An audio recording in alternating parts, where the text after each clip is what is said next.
everyone, this video is for the selpHbalance TDS EC meter, and in the package comes with the reader, which I have currently testing a cup of tap water, directions, and also a carrying case and a lid for your tester.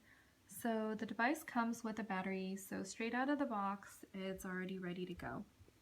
So I have the tester in a cup of tap water right now, which is testing at 13 degrees Celsius and 50 ppm, which stands for the total dissolved solids in parts per million. So when you look at the chart, actually 0 to 50 is the perfect measurement for drinking water. Anything higher is not really recommended. So this device works well, and that's my review. If you find this helpful, please hit a thumbs up, and a link to the item is at the bottom of the page.